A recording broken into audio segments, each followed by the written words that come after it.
What if the most valuable guitar in rock and roll history was sitting on a shop wall with a $200 price tag? And the one man alive who knew exactly what it was walked in off the street and said nothing.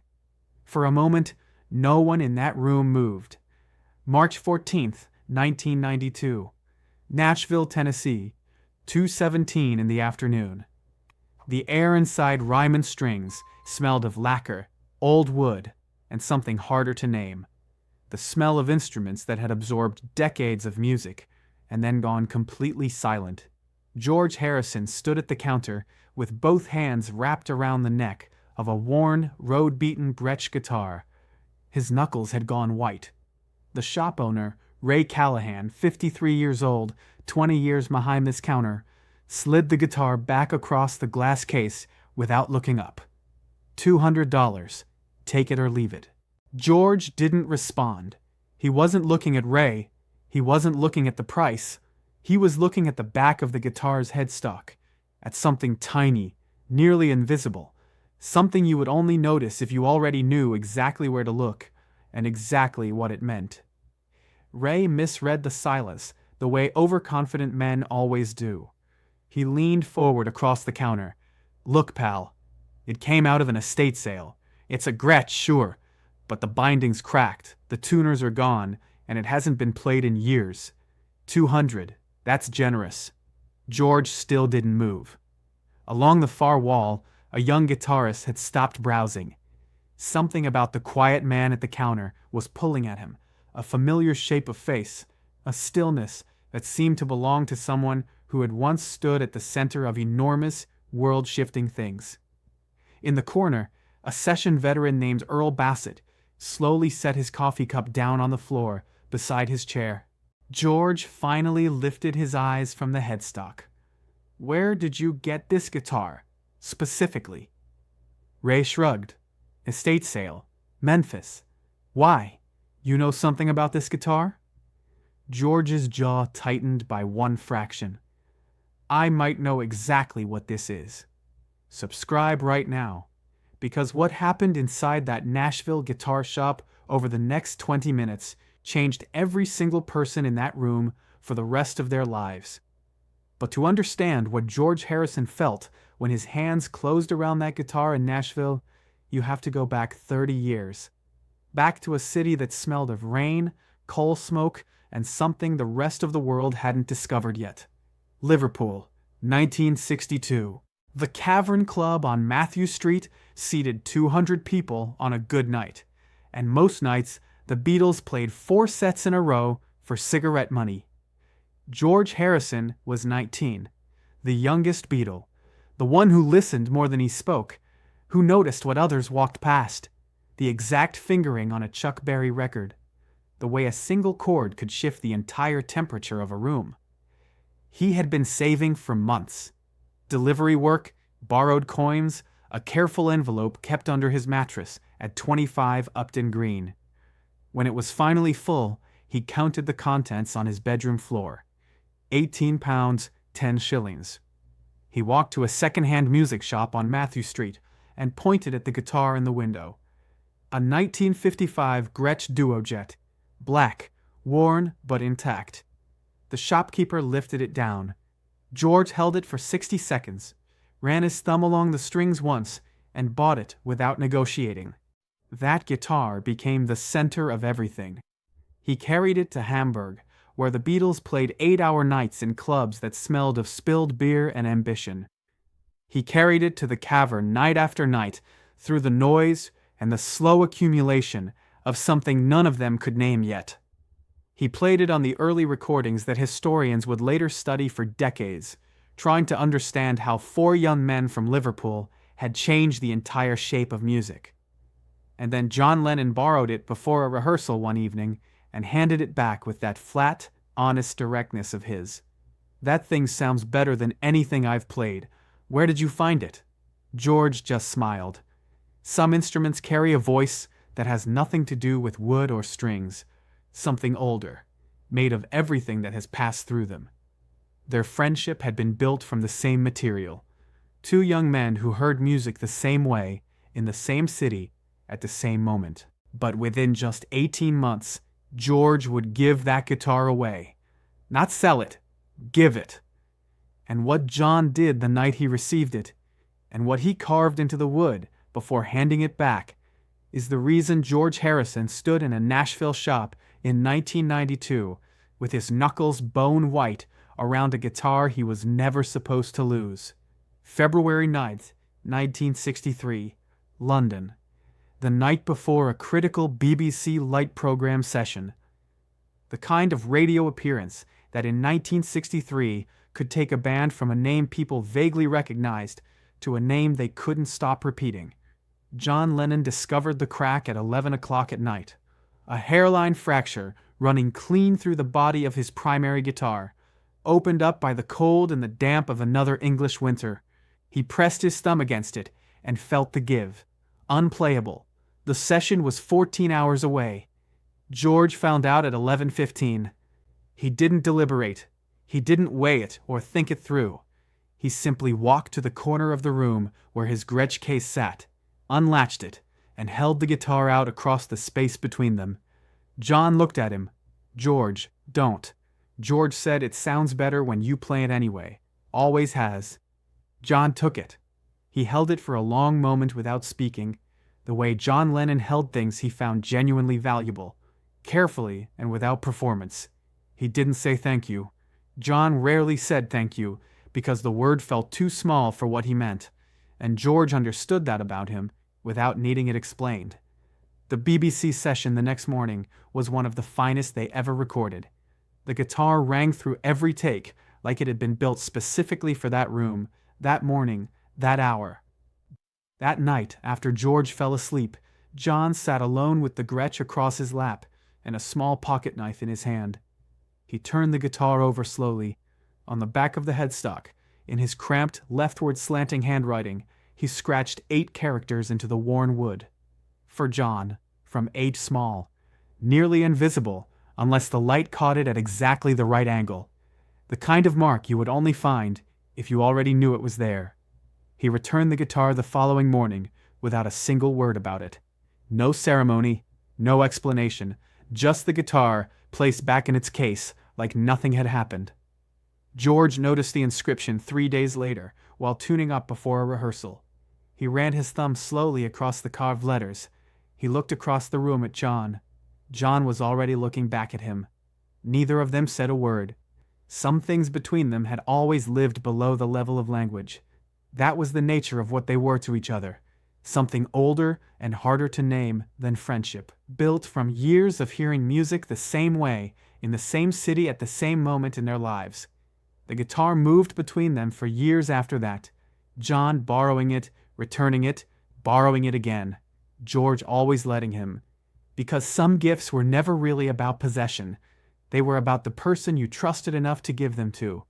And then, in the wreckage of everything that followed the Beatles' collapse, the guitar simply disappeared into the long, indifferent silence of time. If this friendship means something to you, stay right here. Subscribe and don't move, because the moment this guitar vanished is where this story tears completely open. Back to Nashville. Back to rhyme and strings. Back to the fluorescent light buzzing overhead and the faint smell of lacquer, and the $200 guitar sitting on a glass counter between 2 men who understood it in completely different ways. George turned the guitar slowly in his hands. He wasn't inspecting it the way a buyer inspects an instrument, checking frets, testing tuning pegs, pressing strings. He was reading it, the way a man reads the face of someone he loved who has been gone for a very long time, cataloging what remains, measuring what time has taken. The dent on the lower bout. He knew that dent, a collision with a microphone stand during a Hamburg set in the winter of 1962. He remembered the sound it made when the metal caught the wood. He remembered John laughing from across the stage. The hairline crack along the 3rd fret of the binding. He knew that too. Appeared during a recording session in early 1964. He remembered the exact afternoon. And then he angled the headstock slowly toward the pale light coming through the shop's front window. For John, from H. The letters were faded, worn almost to nothing by 3 decades of passing hands, of storage, of the long, indifferent life objects live when the people who love them are no longer watching. But they were there. George's thumb moved across them once, the way it had on that afternoon in 1963 when he first found them. Ray Callahan was watching him with the particular impatience of a man who believes a transaction is being unnecessarily complicated. 200 is firm, pal. I've got 3 people who would take that guitar for parts alone. George didn't hear him. He was not in Nashville. He was somewhere else entirely. A dressing room, a rehearsal space, a corner of a tour bus, some specific place where the guitar had sat between them on a table. And John had been across from him, sitting the way John always sat, at a slight angle, never quite straight, like he was permanently prepared to leave in a different direction. Along the far wall, the young guitarist had stopped pretending to browse. He was staring openly now, and the thing he had been trying to place since the quiet man walked in had finally clicked into alignment. The shape of the face, the careful, unhurried way the hands moved. He knew exactly who was standing at that counter. The knowledge hit him with the particular force of things that arrived slightly too large for the moment. In the corner, Earl Bassett had gone completely still. George finally spoke. His voice was level, deliberate, the voice of a man choosing each word the way you choose footing on uncertain ground. You said the estate sale was in Memphis. Do you have a name for the estate? Ray checked the handwritten ledger beneath the counter. His finger moved down a column of penciled entries. Paulson, Margaret Paulson, husband passed. She was clearing everything out. Something shifted behind George's eyes. Margaret Paulson. He knew that name from a distance, the way you know the names of people who existed in the orbit of someone central to your life. She had worked for years as a personal assistant to a session musician named Davis Hollis, a man who had moved through the New York rock and roll world of the late 1970s and who had been close enough to Billy Preston to share sessions, share rooms, share instruments. And Billy Preston had been there at the end. One of the last musicians welcomed equally into both John's world and George's world after everything between the Beatles had fractured beyond repair. Billy had been in that room. Billy had known what everything cost. The chain assembled itself in George's mind, link by careful link. John had given the guitar to Billy at some point after 1975, lent it, or given it outright. The way the two of them moved things between each other without paperwork or formality. Billy passed through Davis Hollis's orbit. And then December came, December 1980. And in the shock and grief and complete devastation of those weeks, the guitar simply stayed where it was. Hollis kept it. When Hollis died, Margaret sold everything she could find without knowing what any of it truly was. And the guitar traveled from New York to Memphis to a back wall in Nashville with a wire hanger and a price tag that didn't know what it was holding. So, Ray set the ledger down. You going to buy it or not? Earl Bassett stood up from his chair in the corner. He crossed the floor to the counter slowly, the unhurried walk of a man who has learned that most things worth doing don't benefit from rushing. He looked at the guitar. He looked at George. And then he said 3 words in the quiet, careful voice of someone who is absolutely certain. I know that guitar. Earl Bassett was not a man who spoke carelessly. 30 years of Nashville session work had taught him the precise value of silence, when to play, when to rest, when a single note said more than a full chord. He had sat in rooms with legends and unknowns, and every grade of musician in between, and he had learned that the men who talked the most were almost never the ones who mattered most. He picked up the guitar without asking permission. That itself said something. He turned it in his hands slowly, the way George had, not inspecting it, reading it. His fingers found the dent on the lower bout, found the cracked binding on the 3rd fret. Then he angled the headstock toward the light from the window, and he was quiet for a long time. 1979, he finally said. New York City, studio on 48th Street, just off 7th Avenue. Billy Preston booked the session. 8 of us in that room. Billy brought this guitar in that night, carried it in himself, which he didn't usually do with instruments. Said he was borrowing it from a friend who wasn't using it right now. He set one finger gently against the dent on the lower bout. I asked him about it during the break, asked where he got it. Billy just smiled that smile of his and said the friend didn't need it at the moment, that the friend had other things on his mind. Earl paused. We played on this guitar for 4 hours that night, passed it around the room. Every person who held it said the same thing, that it had a voice that didn't belong to the wood alone, something older in it, something that had been places. He handed the guitar back to George with both hands, a gesture that in its quietness carried the weight of a complete understanding. After the session, Billy took it back, said he was returning it to the friend. I assumed that was the end of it. Earl stopped. His jaw tightened slightly, and then everything happened in December 1980. He didn't say the name. He didn't say the date. He didn't say the building on 72nd Street, or the 10:50 p.m., or any of the specific shattering details that the whole world already knew.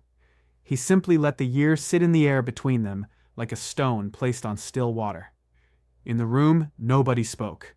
The young guitarist along the far wall had pressed himself back against the hanging instruments behind him. His face had gone the particular pale of someone watching something they understand. On a wordless level, they are not supposed to interrupt. Ray Callahan stood behind his counter with the $200 still in his hand, and for the first time since the quiet man had walked through his door, he had the slow, dawning sense that something far larger than a transaction was taking place in his shop. George held the guitar against his chest. He didn't play it. He simply held it, the way you hold something that has traveled a very long road to find its way back to you. If you've ever lost something that carried someone else's memory inside it, you already know what George Harrison felt in that moment. Subscribe and stay with this story, because what he did next, nobody in that room was prepared for. George reached into his jacket pocket and placed $200 on the counter. Bills laid flat, edges aligned, the quiet, deliberate gesture of a man who has already made his decision and doesn't need the world to witness it. Ray reached for the wrapping paper. George stopped him with one word. Leave it.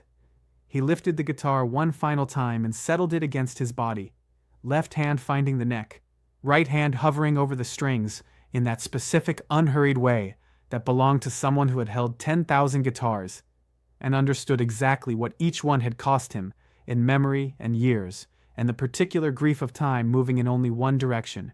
He played 3 notes, just 3, the opening of something. The first note rose into the air of that small Nashville shop and hung there like a question. The second followed, lower, softer, leaning into the first. The third arrived, and the 3 of them together formed something that was not quite a melody and not quite a memory, but existed in the precise space between the two. The fluorescent light buzzed overhead. A car passed on Broadway outside. A door somewhere down the street opened and closed. And inside Ryman Strings, not one person moved, not one person breathed. The room had shifted into a completely different register, the way a room shifts when something true and irreversible is happening inside it, and everyone present understands, without being told, that they are standing at the edge of a moment they will carry for the rest of their lives. Earl Bassett closed his eyes. The young guitarist pressed both palms flat against the wall behind him, as if he needed something solid to hold on to. Ray Callahan stood with the $200 in his hand and felt his understanding of the last 30 minutes rearrange itself completely and permanently. George stopped playing. He looked at Ray. This guitar was never worth $200, but you asked $200, and I'm paying $200, because that's honest. He paused. What it's actually worth, I couldn't tell you. I just tried. I still can't. Ray Callahan set the $200 down on the counter. They sat there between the 2 men, small, flat, suddenly embarrassing, the most insufficient thing in the room. Mr. Harrison, Ray's voice came out unsteady, the voice of a man whose confidence has been quietly and completely disassembled. I had no idea what this was. I'm sorry. Please, let me give it back. The money, all of it. George shook his head once. You didn't do anything wrong. You didn't know what you were holding. That's not a fault. That's just what time does. It moves things around, strips the labels off, and leaves them somewhere new. You can't always tell what you're holding until you already know what you're looking for. He wrapped the guitar carefully in his own jacket, held it against his side. On the way to the door, he stopped at the young guitarist still frozen against the far wall, reached into his pocket, placed a worn guitar pick into the young man's hand, old at the edges, the kind that had touched real strings across real years. Keep playing. Don't stop for anything. At the door, Earl Bassett stood waiting. Two musicians, 30 seconds of silence between them, the comfortable, full silence of men who understand that some things simply don't fit inside language. Earl said, "I'm glad it found its way back." George looked at him for a moment. "Me too." He stepped through the door and into the Nashville afternoon, carrying a guitar that had crossed 30 years and 1,000 hands to find him again. Some things were built to come back. Some losses were never permanent, only long. And sometimes the most valuable thing in a room is the one nobody thought to look at twice.